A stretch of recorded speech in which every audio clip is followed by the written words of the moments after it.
दंश न्यूज, दलित पीडित व शोषित जनतेचा खनखनीत आवाज।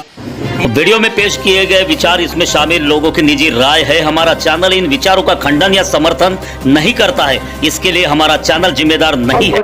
आणखी 2 महिला समोर आलेल्या आहेत, त्यांनी देखील पोलीस तक्रार केल्याची माहिती आहे। एकूणच या सगळ्या प्रकरणात आणखी मंत्री गोवले असा आरोप देखील काल वडेट्टीवार यांनी केला होता आणि उद्या सभागृहामध्ये सरकारला धारेवर धरून काही पुरावे ते पुरावे देखील सभागृहात मांडू अशी विरोधी बघा, हवेत बोलणं याला काही अर्थ नाही।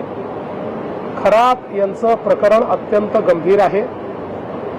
ते आम्ही इंटेलिजन्सच्या आधारावर आम्हीच त्याचा भांडाफोड केलेला आहे आणि आता हळूहळू याची आम्हाला कल्पना होती की लाजेखातर किंवा सामाजिक दबावामुळे महिला एकदम पुढे येत नाहीत, म्हणून अशा प्रकारचे जे काही विक्टिम्स आहेत त्या विक्टिम्सला धीर देऊन, त्यांच्या घरच्यांना धीर देऊन त्यांना समोर आणण्याचा प्रयत्न चाललेला आहे। त्याच्यामध्ये काही प्रमाणात आता महिला प्रतिसाद देखील देत आहेत। या संपूर्ण प्रकरणाची अत्यंत वरिष्ठ स्तरावर मॉनिटरिंग होते आहे। स्वतः डीजींना मी सांगितलेलं आहे की त्यांनी याचं मॉनिटरिंग करायचं आहे। याच्यामध्ये SIT तयार केलेली आहे।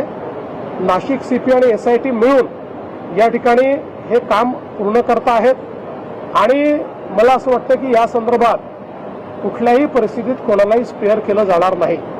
आता याला राजकीय रंग देण्याचा काही प्रयत्न चाललेला आहे। कोणाजवळ काही पुरावा असेल तर त्यांनी तो निश्चित आणून द्यावा, त्याच्यावरही कारवाई होईल। पण विनाकारण प्रत्येक गोष्टीला केवळ राजकीय रंग, आता अनेक लोक जायचे, विरोधी पक्षाचे कोण कोण गेले त्यांचे मी पुरावे देऊ शकतो।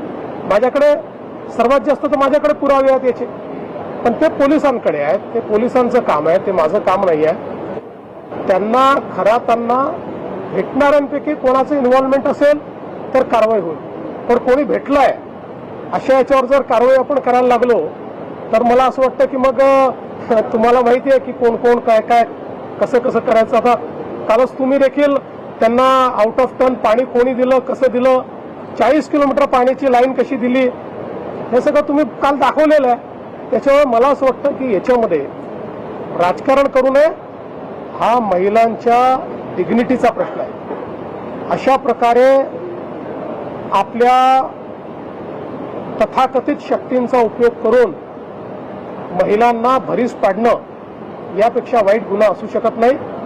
काही झालं तरी त्यांना त्याची शिक्षा ही भोगावीच लागेल। सरकार आणि पोलीस याकरता जे करावं लागेल ते करायला तयार आहे।